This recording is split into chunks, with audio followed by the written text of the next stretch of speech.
Bom dia. Tive que pegar um copo d'água, porque falar de família, não é?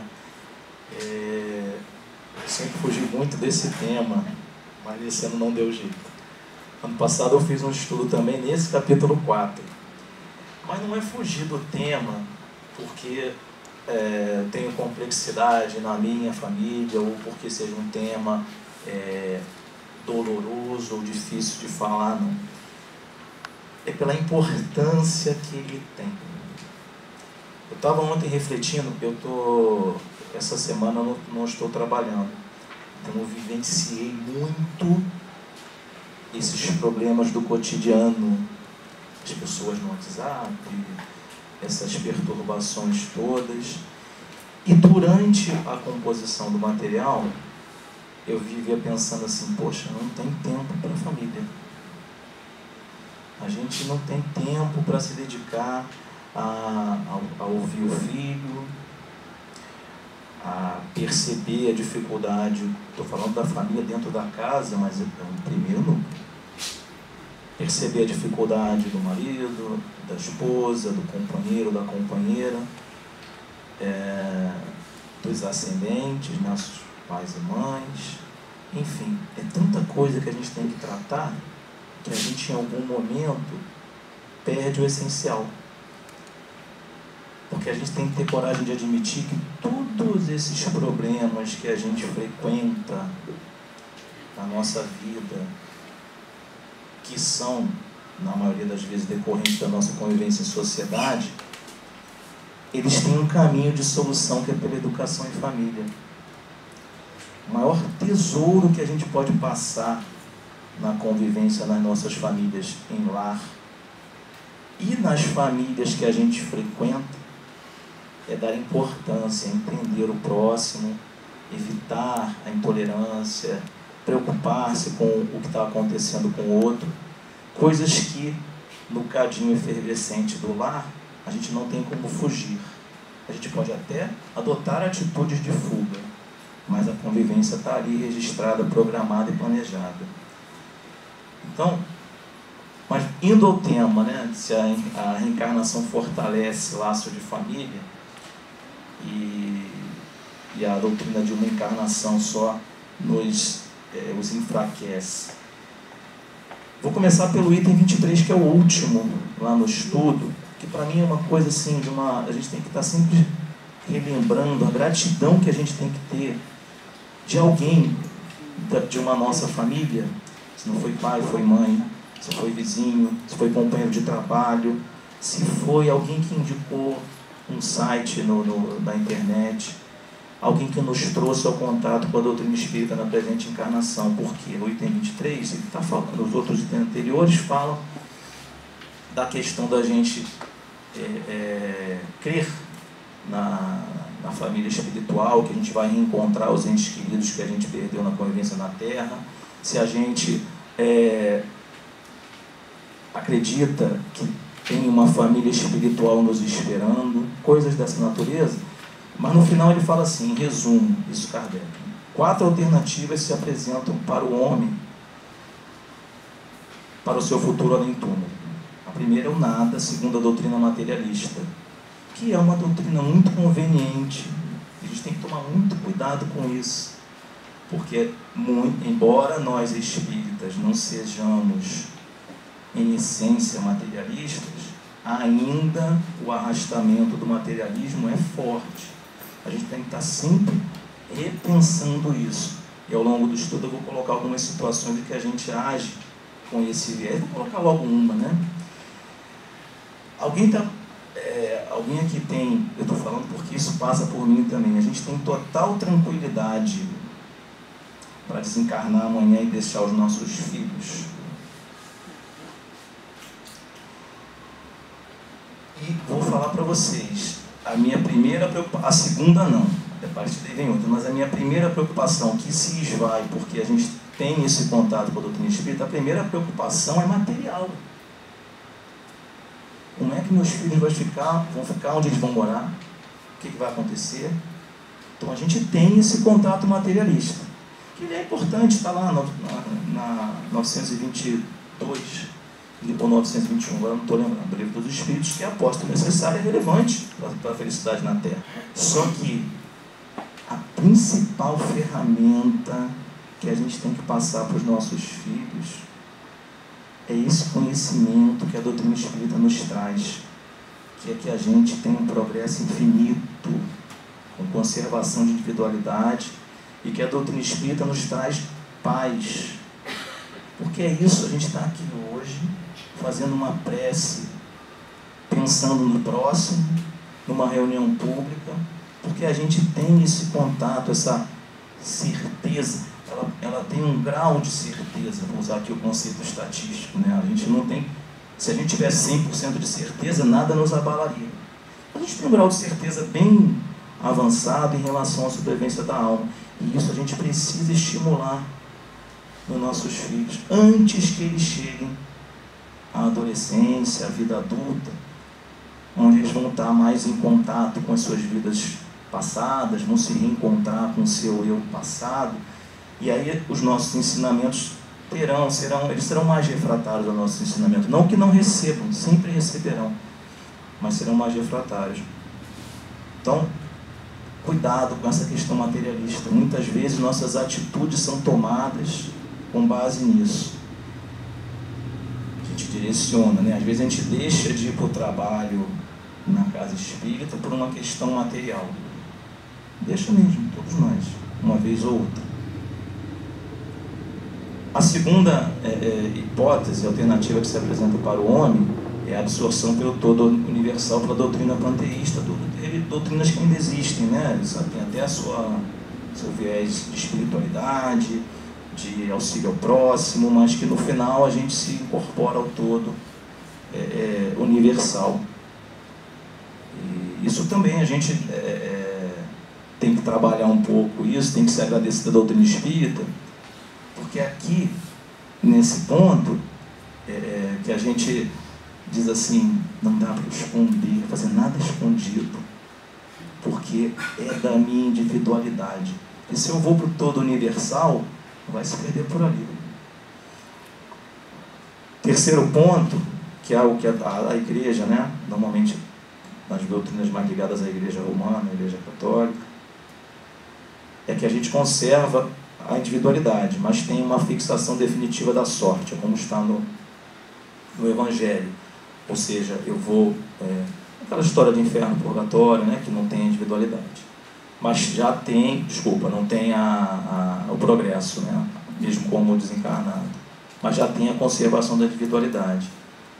E a quarta e última hipótese é a que a doutrina espírita professa, que eu tenho progresso infinito. E para a gente poder investir nessa ideia da família, abrindo mão das coisas materiais muitas vezes, a gente precisa ter essa certeza desse progresso infinito. Para ter essa certeza do progresso infinito, eu até trouxe uma referência. Eu estava na terça-feira no Leão Denis de manhã. E aí, pensando no estudo, eu me lembrei disso aqui, culto do Evangelho no Lar. Progresso infinito. Como é que nós estamos na nossa casa com relação à prática do culto no lar? Estamos em dia? Nossos filhos estão participando de alguma forma? Como é que nós estamos fazendo isso? E é muito importante a gente tratar, porque nesse livrinho aqui tem referências aos cultos do Evangelho no Lar que Jesus fez ao longo, né? O livro Boa Nova relata um pouco quais são. Tem também referência à questão da importância da oração. O culto no lar tem duas preces, uma que abre e uma que fecha. O culto no lar tem compromisso com o horário. O culto no lar obriga todos os membros da família a abrirem mão de um pedacinho da sua existência terrestre para o convívio. O culto no lar traz para perto, para um ponto de referência, tem aqui também, na explicação do Djalma Santos, que é o coordenador desse livreto. Traz para a convivência com espíritos superiores, que com o tempo, os espíritos vão no culto no lar com uma sequência. Imagina o culto do lar do Leão Denis, quem já foi sabe que é uma vibração diferente, né? Com o tempo, vai adquirindo uma vibração mais forte. E traz para a convivência nossa esses espíritos superiores a nós. Como também nos permite trazer o espírito que nos cerca no dia a dia, do nosso convívio com as nossas famílias de trabalho, de transporte, de centro espírita.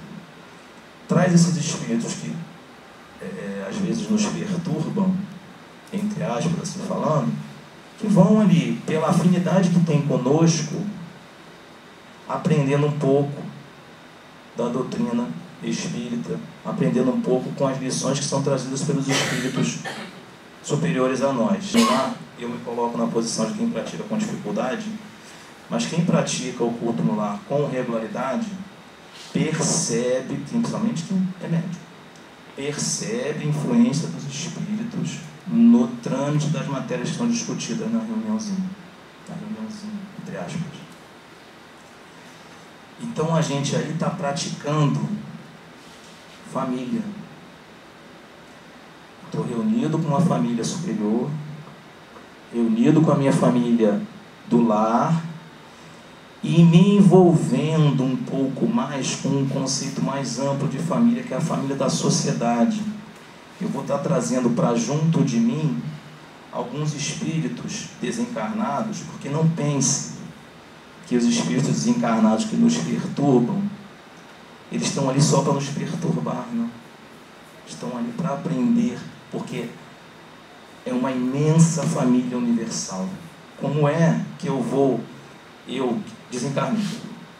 Meu filho está com dificuldade, ou alguma pessoa que eu amo está com dificuldade, e a gente não consegue fazê-los ter contato com a doutrina espírita, porque ele tem vícios, tem dificuldades, tem pensamentos. Eu vou encaminhar, vou pedir preces refratadas, né, como tem no livro Entre a Terra e o Céu, eu vou apelar aos espíritos. E o socorro pode ser assim.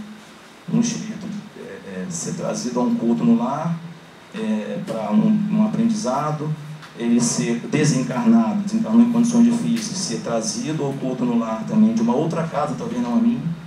É uma imensa família espiritual em que se coordena. Já vista, só para lembrar, que o altivo começa a sua trajetória na doutrina espírita no culto no lar. Mas, para a gente praticar esse culto no lar, com esse culto à família, a gente tem que ter muita certeza mesmo na continuidade da vida. Que a gente só vai obter isso, eu falo muito isso para os meus filhos, porque quando eu falo para eles, falo para mim também.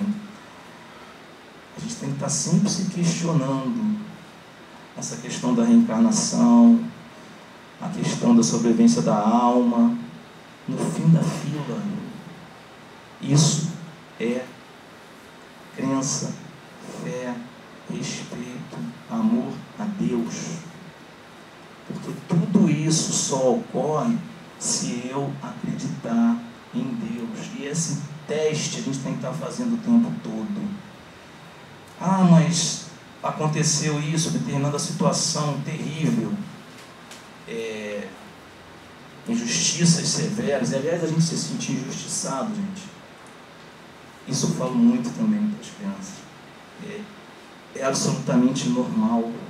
Questão 873, sentimento dos espíritos. O sentimento inato de justiça, ele está na criatura.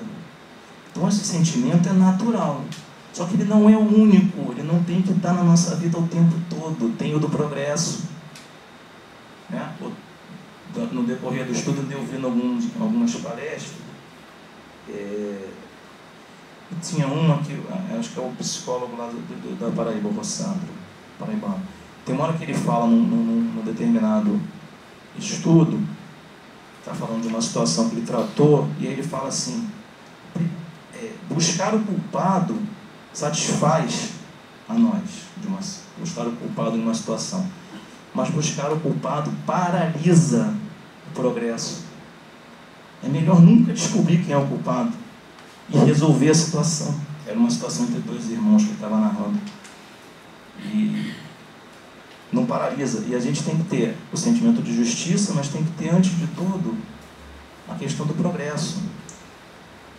Porque o progresso é que vai nos aproximar de Deus. E o progresso a gente vai ter quando a gente conseguir lidar com as nossas famílias. Estava saindo aqui hoje, eu vim de metrô. Quando você sai do metrô aqui da Barra, esse metrô, que é reflexo da obra, colocou, enfim, tem uma situação danada atrás das coisas materiais que envolvem as obras. Mas quando você sai do metrô, não há como admitir, não há como negar que nós estamos em caminho do progresso. Só que, se a gente parar, não é não procurar, não é inibir o nosso sentimento de justiça, mas é não paralisar nisso. Se a gente descobrir que vai ser um progresso, está para sempre. Né? Da mesma forma, eu vou colocar a situação de ambiente de trabalho que a gente percebe que todos vivenciam isso. Se a gente resolver entrar na vibração dos companheiros de trabalho que não querem, que não aceitam por um motivo ou por outro a convivência, a necessidade de trabalho que é lei, está no livro dos Espíritos também, se a gente entrar nessa vibração e não os entender como uma família que foi posta no nosso caminho, é isso mesmo, gente. Nossos companheiros de trabalho, a gente tem que começar a entendê-los como família. Como família, quando eu olho para o meu chefe, eu tenho que entender ele como uma célula da minha família, de vida. Eu não estaria ali. A gente está na doutrina espírita há quantos anos? Que seja eu não vou me lembrar agora, mas assistiu uma reunião, já sabe. Essa frase é citada, depois eu vou ver se eu consigo lembrar, enquanto o cérebro processa aqui. Mas, na verdade, a gente tem várias famílias que cruzam. Tem as famílias que a gente escolhe e tem as que são escolhidas para nós, são necessárias da nossa aprovação. Lidar com um chefe difícil, lidar com um pai difícil, mãe difícil, o irmão mais velho difícil. Na condição de chefe, lidar com aquele funcionário mais difícil, remitente ao trabalho, é como lidar com um filho. Se ele ficar pelo caminho, ele está no progresso dele, mas eu poderia ter aprendido alguma coisa, ter plantado alguma semente. E por que eu fiz aquela referência ali agora há pouco, com relação à crença em Deus, fé em Deus, que isso é básico? Porque eu tenho que ter fé de que eu lancei a semente e dificilmente eu vou ver a flor ou o fruto. Não é no horizonte de uma encarnação. Por isso é que se coloca que os laços de família são fortalecidos quando a gente trabalha a existência espiritual ao longo do tempo. Se a gente trabalhar a nossa relação familiar querendo ver o fruto, a gente vai ter muita dificuldade, porque o fruto não é meu, é dele.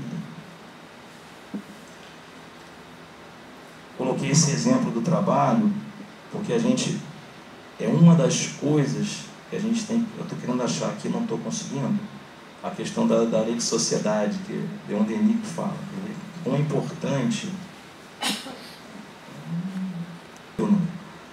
depois de Deus é a sociedade que se deve todos os benefícios da existência, Leon Denis, todas as vantagens da civilização. Mais precisamente, essa participação nos frutos da obra comum impõe ao homem o dever de cooperar na própria obra. Uma estrita solidariedade o liga a essa sociedade. Deve a ela como ela lhe deve. Permanecer inativo, improdutivo, inútil, no meio do trabalho de todos, seria um ultraje à moral, quase um roubo. Seria aproveitar-se dos labores de outro e aceitar um empréstimo que se recusa a restituir. Somos parte integrante da sociedade e tudo que a atinge, nos atinge. É nessa compreensão do laço social, da lei de solidariedade, que se mede a dose de egoísmo que está em nós.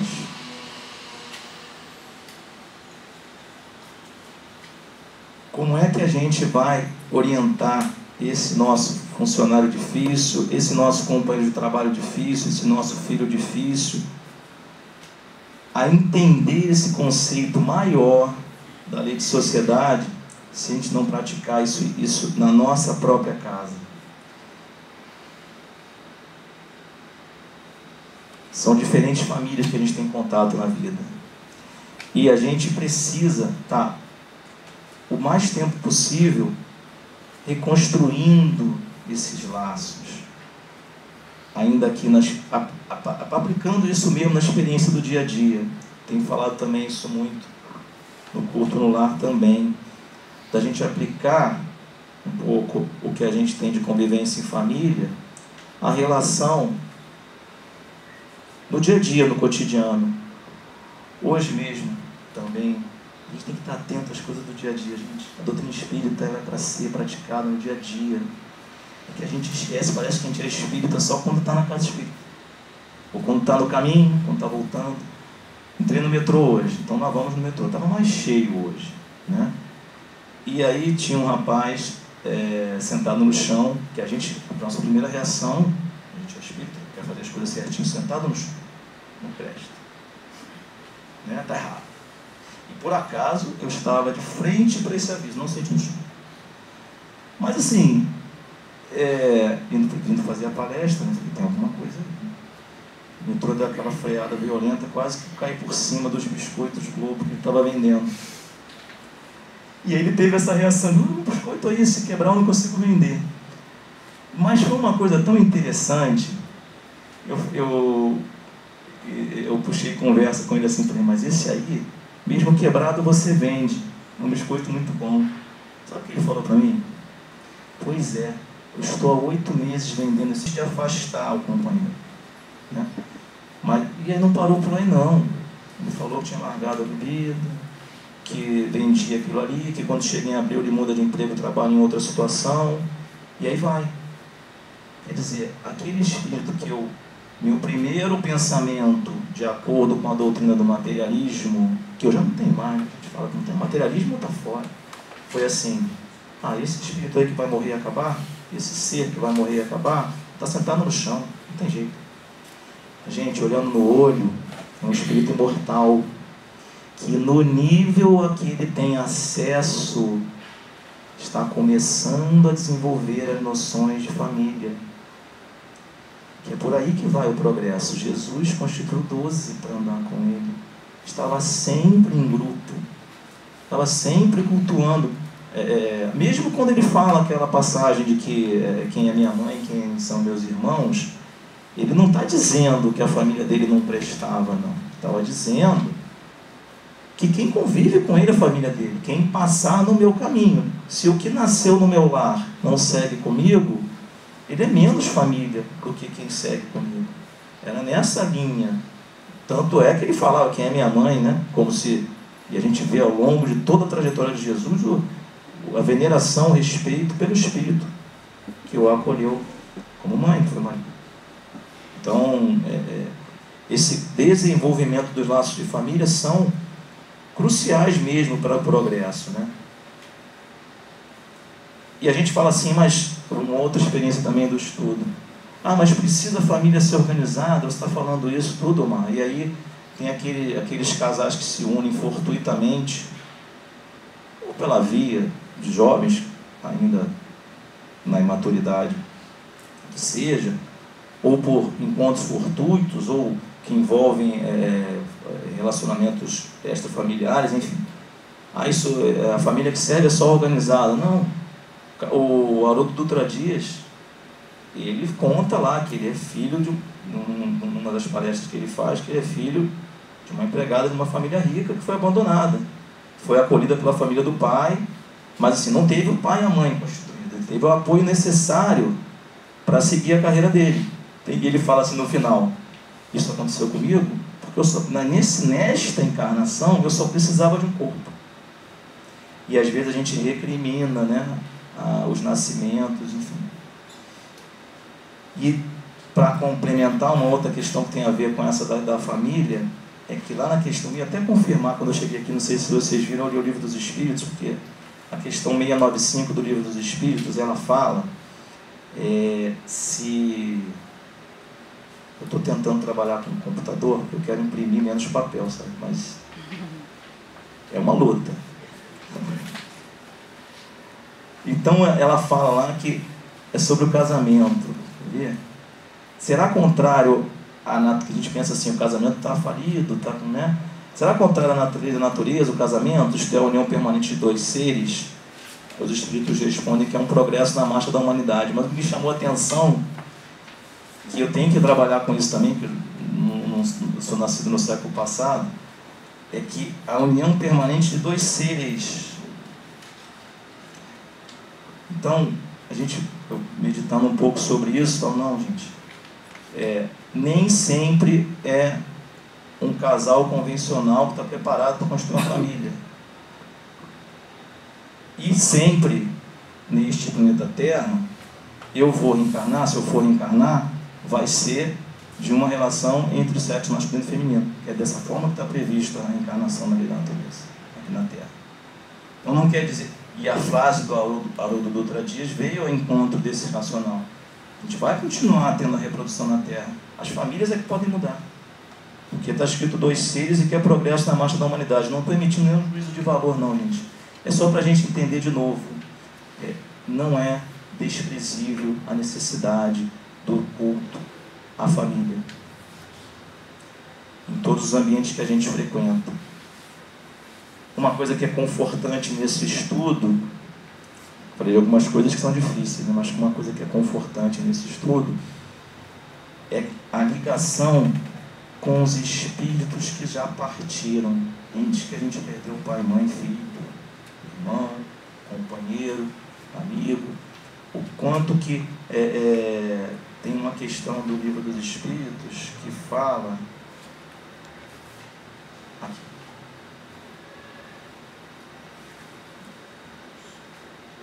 próprio, não vou achar, não vou falar que chega de procurar.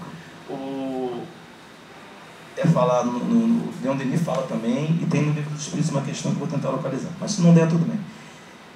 Que os Espíritos estão esperando a gente, e realmente há relatos na obra de Bezerra de Menezes.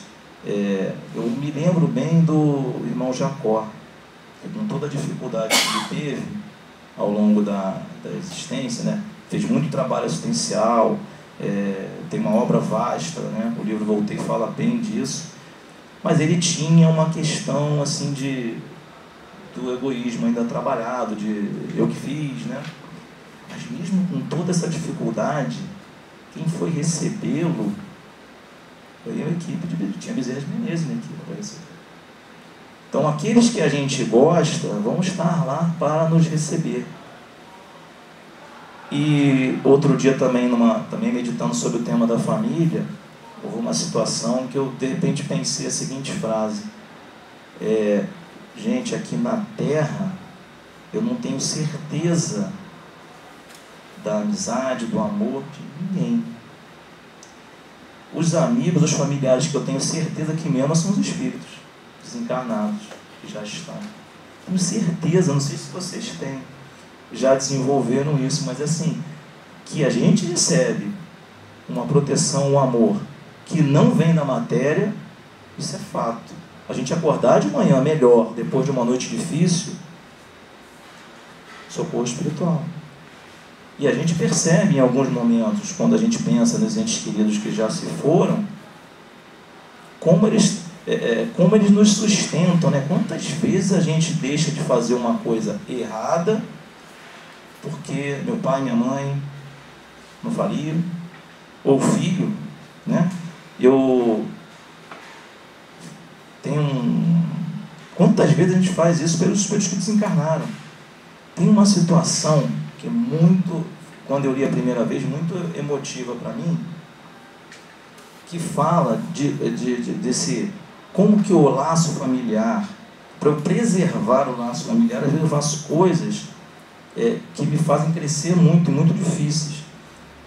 Em 2017 saiu uma matéria na internet que falava de um evento ocorrido em 94. Não sei se vocês conhecem, mas era uma família americana que foi passar as férias na Itália, e eram duas crianças, que eles tinham 2 filhos, e eles foram abordados numa estrada, foram confundidos. A investigação na Itália diz que eles teriam sido confundidos, uma coisa de máfia, né, que foi ali na área da Calábria, e o carro que eles estavam foi alvejado. O filho mais novo deles, Nicholas Green, morreu. Ele recebeu um tiro na cabeça, morreu, em férias. pegar 3 segundos e nos colocar na situação desses pais. Não mais que isso, não, que a gente vai ficar mal. Qual foi a reação deles? Porque a criança teve morte cerebral, ficou 7 dias em coma. Eles tomaram uma decisão de fazer a doação dos órgãos da criança na Itália. 7 pessoas receberam os órgãos. E a matéria foi publicada em 97, o evento em 2017, o evento ocorreu em 94. Porque em 2017, a matéria tem o título assim: Nicolas morreu em 94, mas o coração dele parou de bater, mas ele morreu, o coração dele parou de bater na data que foi publicada. Porque a pessoa que recebeu o coração dele tinha 14 anos na época, morreu em 2017, com 37 anos. Doou córnea, rim, fígado. A pessoa que recebeu o fígado transplantado era uma jovem de 16 anos, que hoje tem 2 filhos. Um deles de nome do filho, do doador, do Nicolas.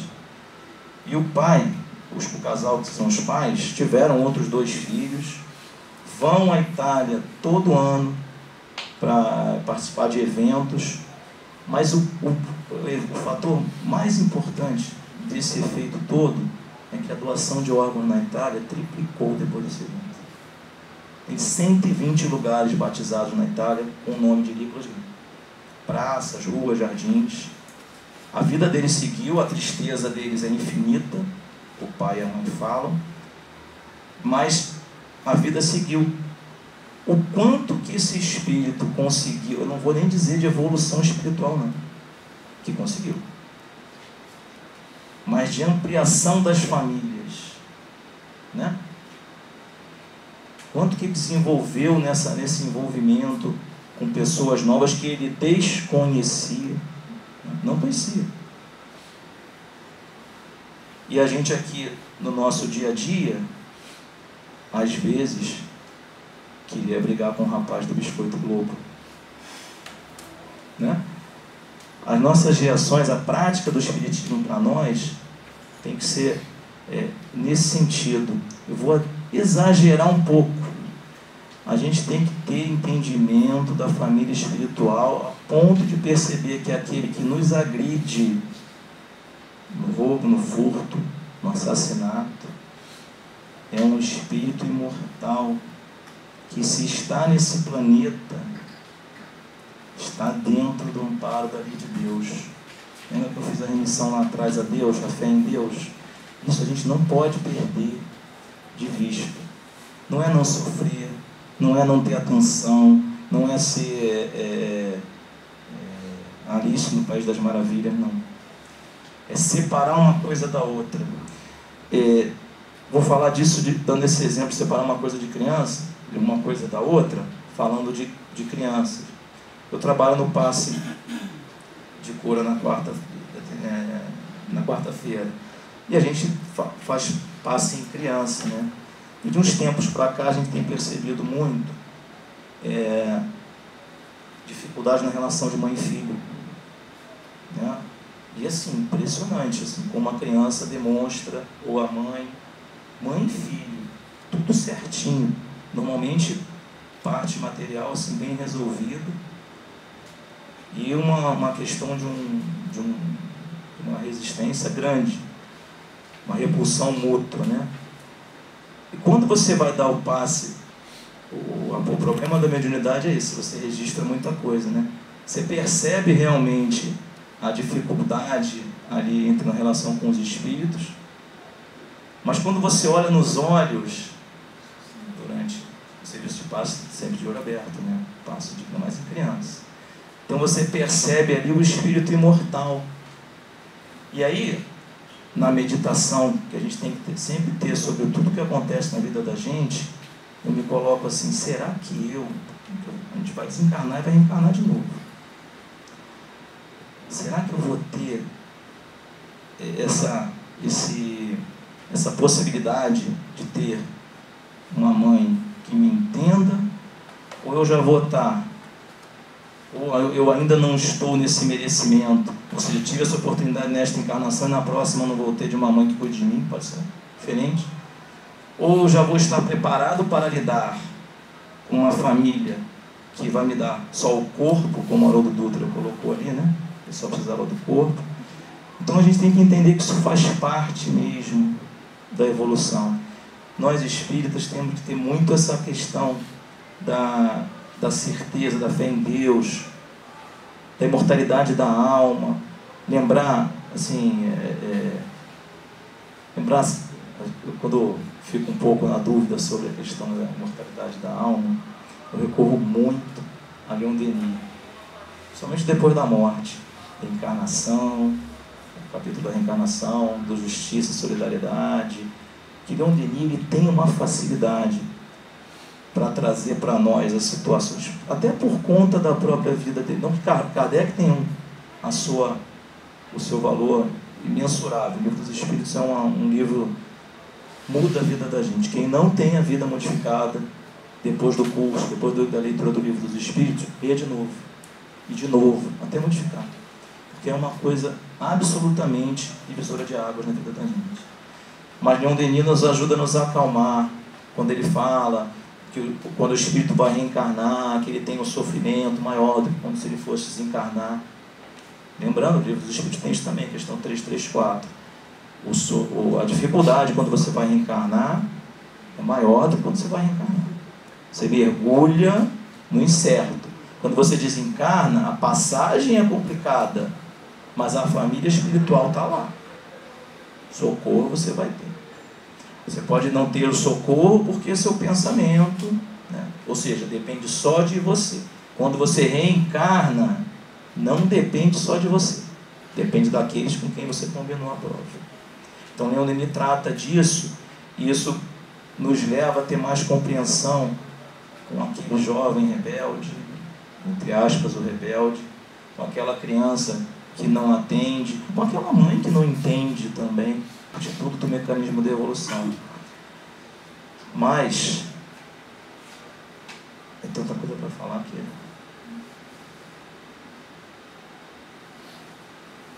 Tem uma coisa importante para a gente também. Para a gente ter sempre essa preocupação do cuidado com a nossa evolução, com o progresso. Nossa relação em família, nossa relação no trabalho, sempre lembrando que tudo isso está sendo feito para nós, essas crises todas que a gente está vivendo, para a gente treinar o desapego das coisas materiais. Lembrar lá, Livro dos Espíritos, questão 85 e 86. O mundo real é o mundo dos espíritos, é o mundo espírita. O mundo que a gente vive é o mundo da prova, da expiação, da evolução, do aprendizado. No passado recente, nós lidamos com a questão da água. Vai faltar água, vai ter dificuldade, energia. Recentemente, anteontem, nós lidamos com a questão da falta de matéria, de coisa material. É teste ao equilíbrio. Transmitir esse equilíbrio aos nossos familiares, aos nossos companheiros. O espírita tem uma missão a ser cumprida desde sempre. Seja no circo de Roma, abnegando, tá certo deles, abnegavam, não abnegavam, né? Socorridos pelos espíritos, como Paulo, na missão que ele teve, que foi renegado também pela família, mas ele encontrou outras famílias e outras missões. O espírita tem essa missão. E que nós também não fiquemos com culpa quando falharmos, que nós vamos falhar, tenhamos certeza disso. Somos imperfeitos, mas temos a casa espírita como momento de reflexão, de reencontro com os amigos espirituais, de apoio. Mas ao final, cabe sempre lembrar, né, da importância da prece, do culto no lar, do contato com Jesus, que ele não seja só das palavras, mas seja também da ação.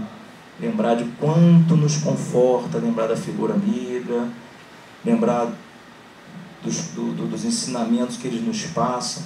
que a gente possa estar sempre com Jesus em qualquer momento, no dia a dia, desde que a gente sai de casa, desde o primeiro bom dia que a gente dá para as pessoas com quem a gente convive, até o último boa noite, quando a gente entra em contato com a espiritualidade amiga. Que Deus seja louvado.